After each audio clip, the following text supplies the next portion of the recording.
Pero kung ano po ang idea ng Pangulo patungkol dito, una po, maliwanag din sinabi ng Pangulo na impeach na po si VP Sara.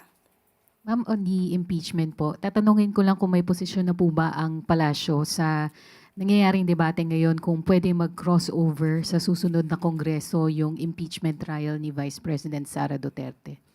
Okay, unang-una po sinabi naman po ng Pangulo na ito po ay nasa kamay na po ng Senado.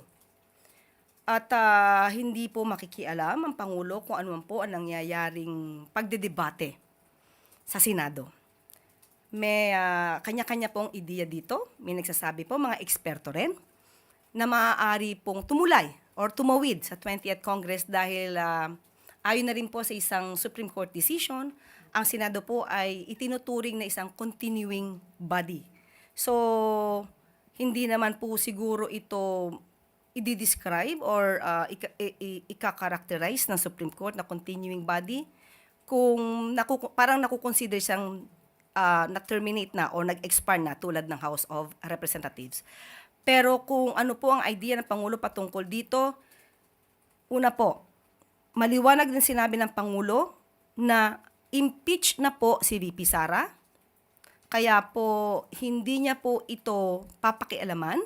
Wala po siyang anumang gagawin patungkol dito dahil lahat po na mangyayari ay nasa Senado na po. Ang gusto lamang po niya, para sa kalahatan, hindi lamang po para sa impeachment, dapat lang po manatili ang due process, manatili ang proseso. Kung ang proseso po ay kasama po dito ang pagtugon at pagtupad ng mga probisyon ng konstitusyon, dapat sundin kung ano ang nasa konstitusyon, kung ano ang nasa batas, at kung ano ang rule of law. Ma'am, follow up lang po. Because the impeachment is a public accountability mechanism. Nangangamba po ba yung palasyo na hindi na matutuloy yung impeachment trial, lalo na po at may mga kumakalat na balita na merong mga draft resolutions seeking to dismiss yung articles of impeachment against the Vice President? Kung matuloy po o hindi matuloy ang impeachment, mukhang hindi na po yan sakop ng ating Pangulo. Ang gusto lang namin pong parating, sana po ay wag ipahid sa Pangulo kung ano man po ang magiging desisyon ng Senado dyan. Kasi marami po tayo nakikita, katulad po ng ibang mga protesters, ginagalang po natin ang kanilang mga opinion at mga ginagawa. Protesters na gustong ipatuloy ang impeachment trial. Pero sana po ay iwaksin nila sa kanilang isipan na may kinalaman po ang Pangulo dito dahil yan po ay solely the responsibility of the Senate.